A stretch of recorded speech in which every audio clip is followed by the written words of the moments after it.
Setting up a Lee Pro 1000. These are a really nice little press.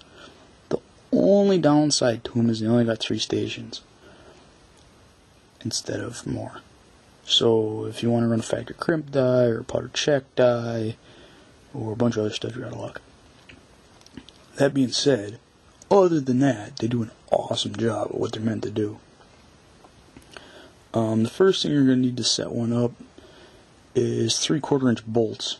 It's got 3 mounting holes on the base like any other Lee.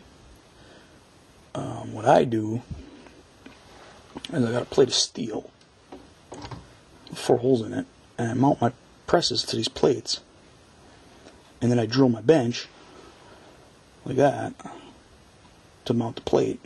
That way all my presses mount in the same spot, and I just take the carriage bolts out and switch them. So this one's just sitting here for now. The way it comes in the box from Lee, it should look just like this. So all you really need to do is throw your dies in. So your number 1 station is going to be your decap die. Your number 2 is going to be your case expander powder fill die. And your number 3 is going to be your bullet seeder / crimping die. I'm not going to get into that. All the instructions come with the dies. So just do what it tells you. It's pretty easy. Basically screw them in until they bottom out, and then give them 1/8 of a turn or so. To change the tool heads on these, it's super simple. You just grab the top, give it a little pop, and there it is. So you can buy one of these, leave your dies all set up, and you never need to change it. And these fit right in a nice round die boxes like this. So you just put them in there with all your dies on. Works out great.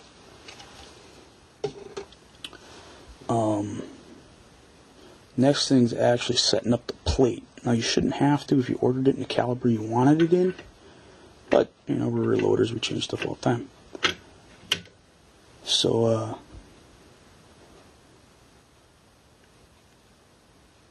to change the tool head, it's not as easy as a Loadmaster, but it ain't as complicated as a Dillon. So let's get into that. Because the camera light sucks. Here's a spare old crappy head for one of these.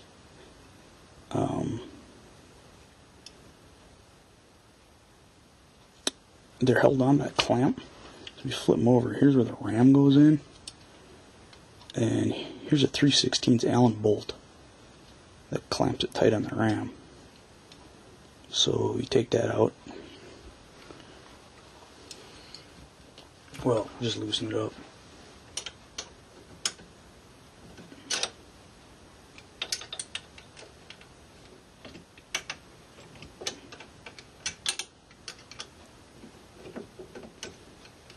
So loosen that up. Take your turret out. Now you gotta do this the right way, otherwise you'll really be mad at yourself.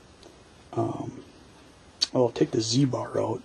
Goes in this aluminum plate up in here. Just kind of pull it and it pops out of there. Your whole shelf feeder will slide out the back. Get out of the way. Your case ejector is this little piece of spring rod here. I recommend taking it out now so you don't lose it.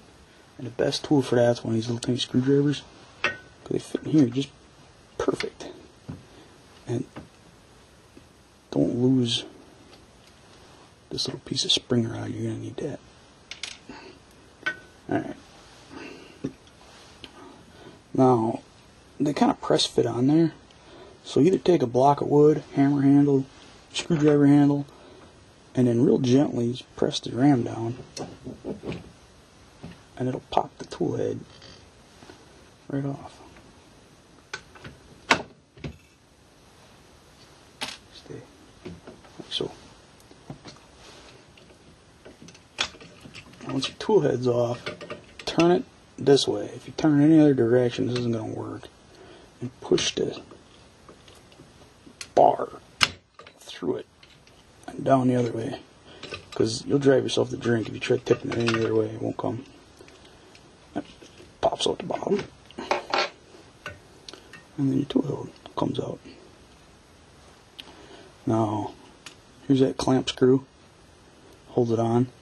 This Phillips right here is your indexer. If when you're working it and your case holder, shell holder, doesn't line up perfectly with your die, say it's over here a little bit, you can turn that screw and it'll straighten it out. And once it's set, just leave it. Even if it ends up like this, just run the press up and down once, and it'll fix itself. Once it's set, it's good.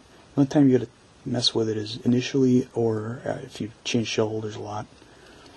Now the shell holder's held in, it's threaded right here. So take your 3/16 you just had and jam it through the number 1 hole. It's hollow to let the primers through, so you're not gonna hurt anything. And then take a 1/4 inch and stick it in the middle here.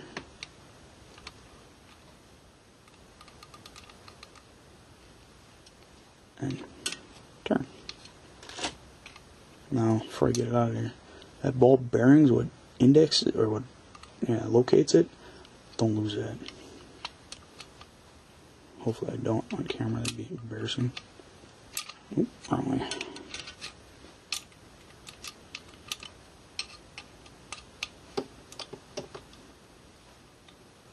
Viewfinder, there you are.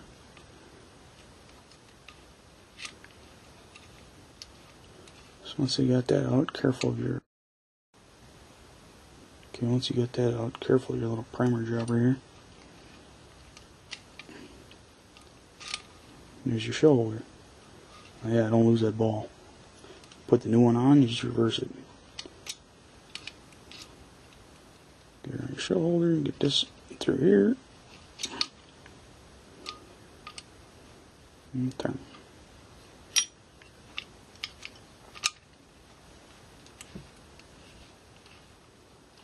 Come on.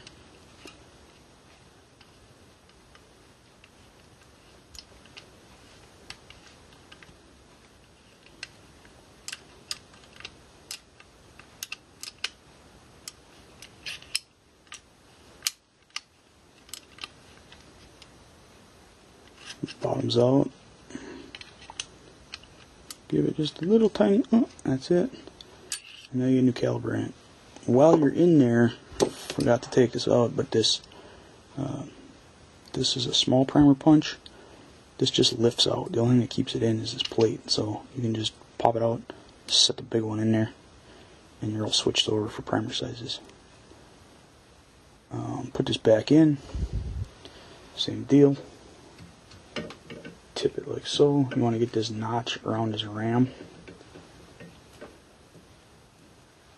Push your swizzle stick back in there. The swirly part to the bottom.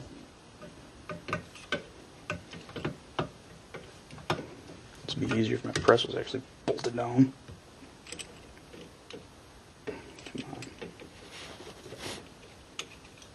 Alright, you're gonna be difficult. Put you on the top of it. There it goes.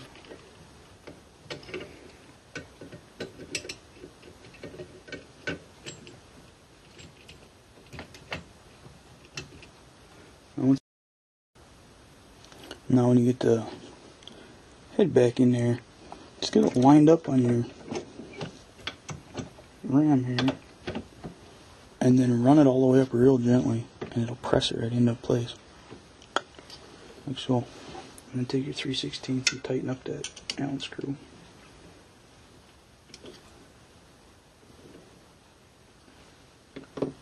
And then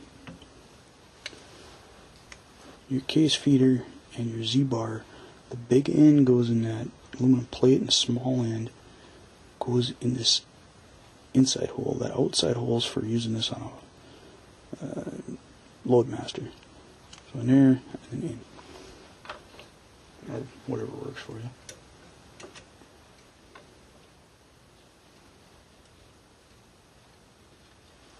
Like so. And then throw your turd back in. And then we'll give it a little test. And there it is. Now if the shell holder wouldn't have lined up perfect with the die, now's when you take that Phillips screwdriver and this screw right here and just give it a tweak one way or the other, and it'll re-index the plate if it's off a tick. Shouldn't be much, but that's the basic setup of the down and dirty. Oh, the other thing is, if you use my fancy steel plate idea, this thing kicks the primers down these holes. So you got to drill a hole. See that? Through your steel plate, and there's one in the bench under this other press to let your primers out.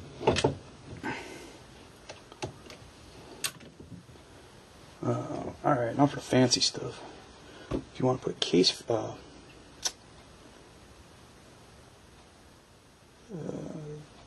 yeah, let's start a powder measure. Put a powder measure on it.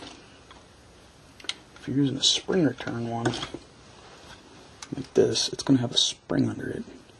So you just mount it in the top of your die like normal, and it'll sit up here.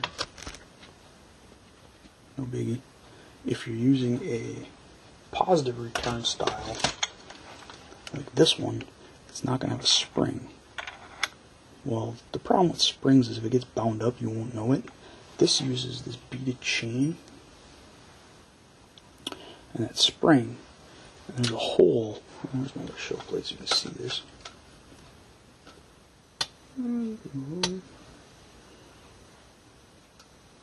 Well, the top of the chain goes through here, right? And it pulls and drags on it. That way, if something goes wrong, your chain will break before you load your shells wrong, which these cost like 3 cents at a hardware store, and you can even get the little connector links in case you break one. Just get one or two of those. Let me turn this around so you can see it. There's a little hole right there.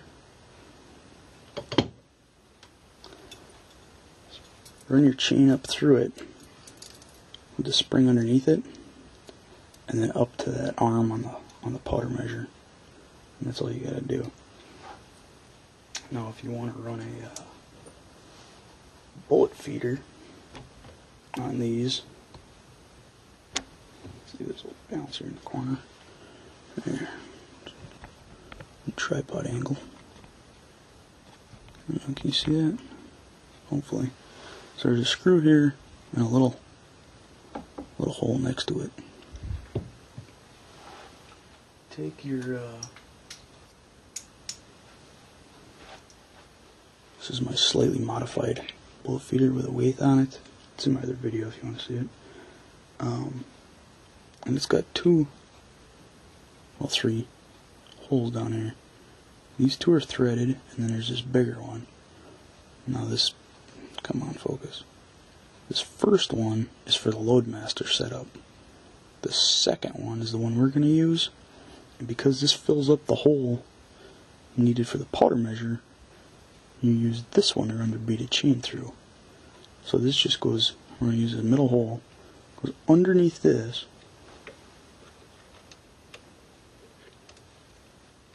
I'm going to throw a die up here so this thing ain't flopping all over the place.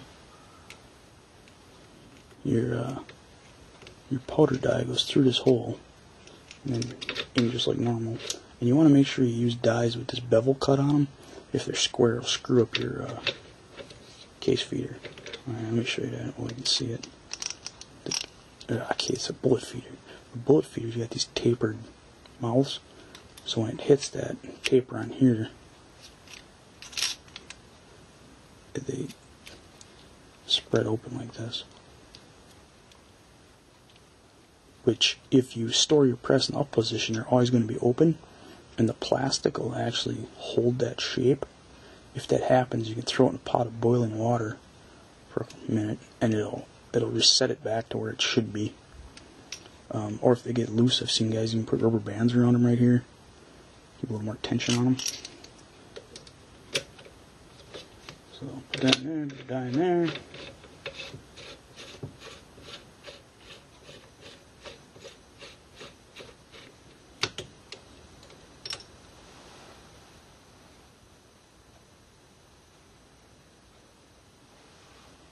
And they give you this itty bitty little screw. And you line that middle hole up under that hole down here. Oops, sorry. Put your screw in there.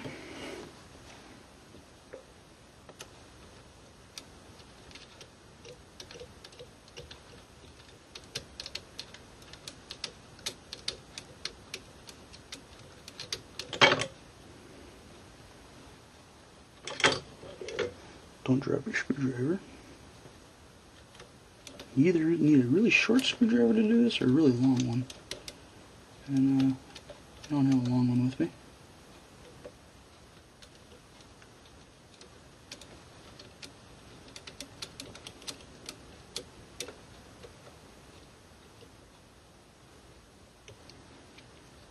There you go. Get some weight out of the way. Your spring's on top of the plate. And that friction thing. Your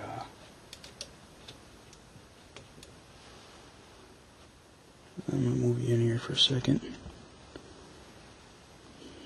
The Z-bar going from the fingers goes to the top hole up here. And the bar going down to that plate is in the third hole right here.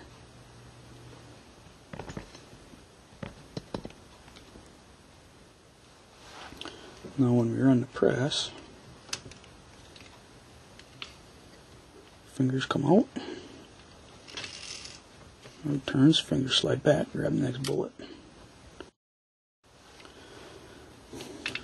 Now if you store it with the handle all the way up, those fingers are going to be around the die, and this little arm will take a set. On the other hand, if you store it with the ram all the way down and back, they open up all the way here. You can see that. I'm trying to do it slow. Well, they open up when they come in the retracted position, and they'll also take a set. So you want to store it out just a little.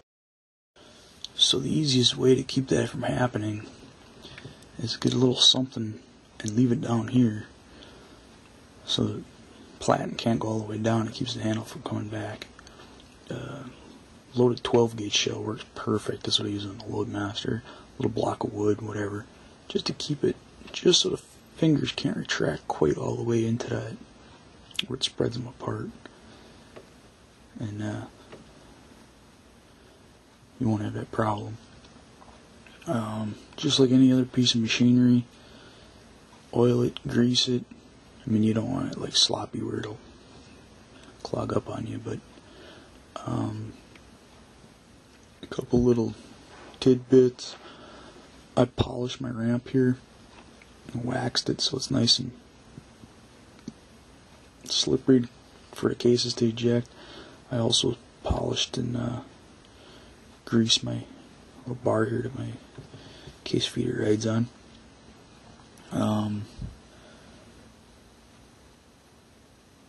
The only other option for these is the case feeder, which let me go grab one. I'll cut here and we'll get back to it. Now to mount your case feeder, just take this bolt and stick it through that hole, and then adjust this up or down depending on the height of the case you're trying to feed, and put your nut on the bottom to hold it.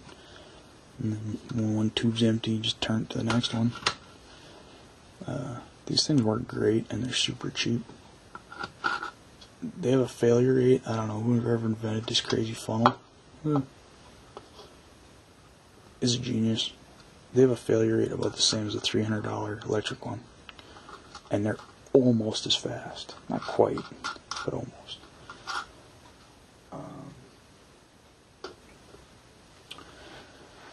Couple of tips and tricks. These carriers are the platen. They're like $38 right now through Midway. So if you do a lot of different calibers, especially if you have a big primer, large rifle primers, small rifle primers, or large pistol, small pistol, buy a spare or two carrier. And those $40 ones through Midway aren't just the carrier, it's the whole thing. The shell plate, the primer feeder, the primer punch, completely set up into caliber if you're choosing for $40. So then all you gotta do is loosen up that 3/16 bolt and swap the whole thing out. And then you don't gotta mess with anything, it's always right all the time. Highly recommend that. The other thing is get yourself some extra primer feeders, like a half a dozen of them. That way when before you start loading, fill these up with 50 or 100, depends on the primer, Lee's recommendations. That way when you run out of primers, you don't gotta shut down and load one up, even though it only takes 2 seconds. But you can just pop the new one on the back. Some tips with these on the progressive presses. I got a little keychain in here, keeps the cover from falling off. The other thing, where'd it go? There we go. Is when you slip this in here on a progressive press, especially if you're really starting to move fast, bend yourself up a little piece of wire that fits in. I got this one. Fits in this hole and clips underneath here, and it'll keep it. As these get old, the covers loosen up. Well, I mean really old, but this one's not the newest. It'll keep the cover on in case you bump it, and it'll keep the whole thing from working its way out, which isn't a big deal, but this way you know it's not going to happen. The other little tip, I didn't do it on this one, but you can drill a little tiny hole in here, just the size of a primer, or wherever. So if you want to add one primer, you can just push it through the hole, instead of having to take the whole cover off. But yeah, that little wire is pretty handy.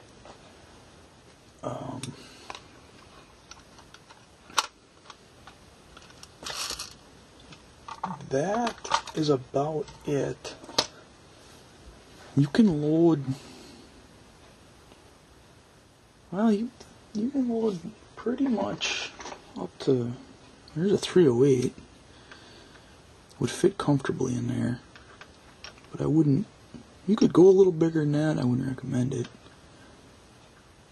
The press puts out plenty of torque, it's just a height issue. You could probably squeeze 30-06 in there if you tried. Yeah, you should be able to. You get trimming and primer pocket swage, those other issues you run into then, but if you want to prep your brass first, prime it elsewhere, and then, resize it first, clean it up, and then prime it and run a powder and a projectile in here, that's a good option. But, yeah, that's about it. You got any questions on the Pro 1000? Hit me up in the comments box.